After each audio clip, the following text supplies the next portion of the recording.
اعوذ باللہ من الشیطان الرجیم، بسم اللہ الرحمن الرحیم۔ ایک روز حضرت جنید بغدادی رحمۃ اللہ علیہ نے ایک شرابی کو دیکھا جو نشے کی حالت میں بدمست اپنی ہی دھن میں کہیں چلا جا رہا تھا، مگر اس نے جب آپ کو دیکھا تو نشے کی حالت میں بھی پہچان گیا اور مارے شرم کے اپنا سر نیچے کی طرف جھکا دیا۔ آپ رحمۃ اللہ علیہ کو اس شرابی کی یہ ادا بہت پسند آئی۔ انہوں نے شرابی کا ہاتھ پکڑ کر فرمایا، تو کہاں دھکے کھاتا پھرے گا، اس لیے بہتر ہے میرے ساتھ چل۔ چنانچہ ابو عثمان نے اس شرابی کو اپنے ہمراہ لیا اور گھر لے آئے، اپنے ہاتھوں سے نہلا دھلا کر اسے خرقہ پہنا دیا اور پھر اس کے حق میں دعا فرمائی کہ اے اللہ، جو کام میرے اختیار میں تھا وہ تو میں نے کر لیا، اب وہ کام کر جو تیرے اختیار میں ہے اسے تو انجام دے۔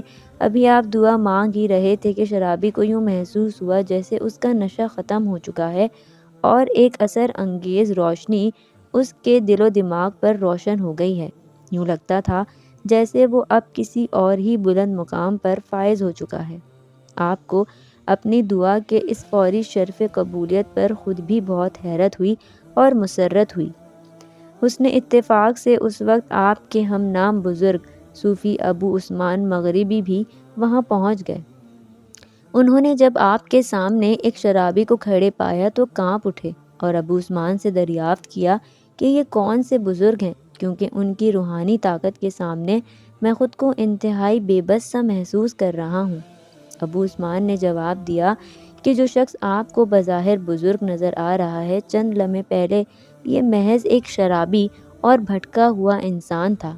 اس کے ساتھ ہی آپ نے انہیں پوری تفصیل بتا دی۔ سارا واقعہ سن کر ابو عثمان مغربی بے اختیار پکار اٹھے، آپ کی زبانی سارا واقعہ سن کر میں رشک اور حسد کی آگ میں جلنے لگا ہوں۔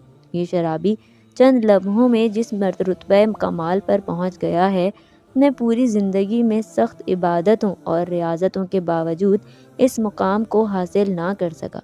آپ رحمۃ اللہ علیہ نے مسکراتے ہوئے فرمایا کہ اس عمل پر تو بھی حیرت زدہ رہ گیا ہو، لیکن اس سے میں نے یہ نتیجہ اخذ کیا ہے کہ اللہ تعالیٰ کی رحمت کا انحصار محض عمل پر نہیں ہوتا، بلکہ یہ فیضان نظر اور قلبی کیفیات کا کرشمہ ہے۔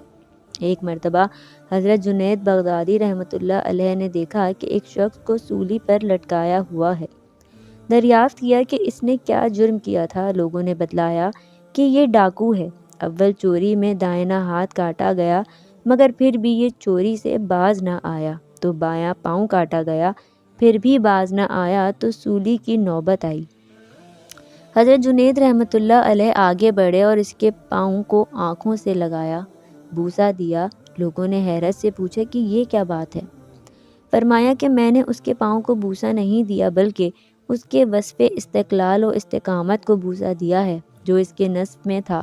اگرچہ اس بیوقوف نے اس کو شر و معصیت میں استعمال کیا اور اس کے بے جا طور پر سزا پائی، مگر ہم یہ سوچتے ہیں کہ کاش ہمیں بھی خیر و عطاعت کے معاملات میں ایسی ہی استقامت نصیب ہو جائے۔